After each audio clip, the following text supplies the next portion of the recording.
شروع کرتا ہوں اللہ کے نام سے جو بڑا مہربان نہایت رحم کرنے والا ہے۔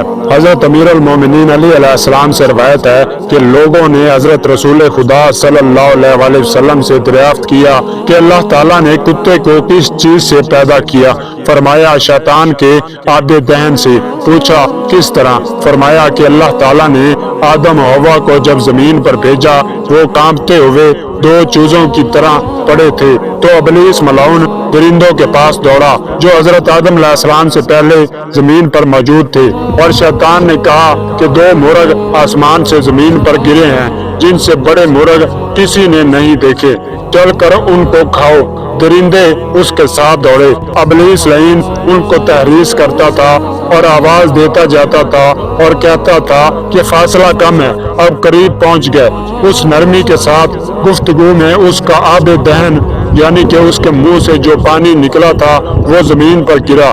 پس خدا نے اس سے دو کتے خلق کیے، ایک نر اور دوسری مادہ۔ نر ہندوستان میں حضرت آدم علیہ السلام کے پاس کھڑا ہوا اور مادہ جدہ میں حضرت حوا علیہ السلام کے پاس کھڑی ہو گئی اور درندوں کو ان کے نزدیک نہیں آنے دیا۔ اسی روز سے درندے کتوں کے اور کتے درندوں کے دشمن ہیں۔ اور دوستو دوسری روایت میں ہے کہ جب اللہ تعالیٰ نے آدم کو زمین پر بھیجا ان کو درخت لگانے اور زراعت کرنے کا حکم دیا اور بہشت کے درختوں سے درخت خرما اور انگور اور زیتون اور انار ان کے لیے بھیجے۔ انہوں نے ان سب کو زمین میں اپنے فرزندوں کے لیے بو دیا، ان کے پھل کھا لیے۔ شیطان لعین نے کہا اے آدم یہ درخت کیسے ہیں جن کو میں نے پہلے زمین پر نہیں دیکھا تھا حالانکہ میں تم سے پہلے زمین پر تھا، اجازت دو کہ کچھ ان میں سے کھاؤں۔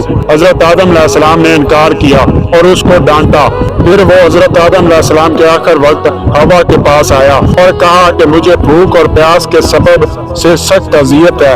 حوا نے کہا کہ آدم علیہ السلام نے مجھ سے عہد لیا ہے کہ ان درختوں سے تجھے کچھ نہ کھلاؤں کیونکہ یہ جنت کے درخت ہیں اور تجھ کو حق نہیں ہے کہ جنت کا میوہ کھائے۔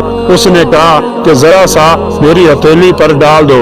حوا نے انکار کیا، پھر کہا کہ تھوڑا سا دے دو، میں کھاؤں گا نہیں، چوسوں گا۔ حوا علیہ السلام نے انگور کا ایک خوشہ اس ملعون کو دے دیا، وہ چوسنے لگا۔ جب ایک ٹکڑا چوس چکا حوا نے اس کے منہ سے کھینچ لیا۔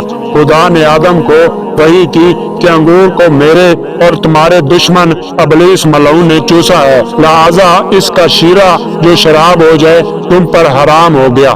اگر وہ شیطان انگوروں کو کھا لیتا تو تمام انگور جو کچھ اس سے حاصل ہوتا سب کا سب حرام ہو جاتا۔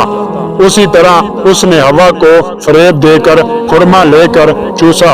انگور اور خرما دونوں مشک سے زیادہ خوشبودار تھے اور شہد سے زیادہ شیریں، لیکن دشمن خدا شیطان کے چوسنے سے ان کی خوشبو زائل ہو گئی اور شیرینی کم ہو گئی۔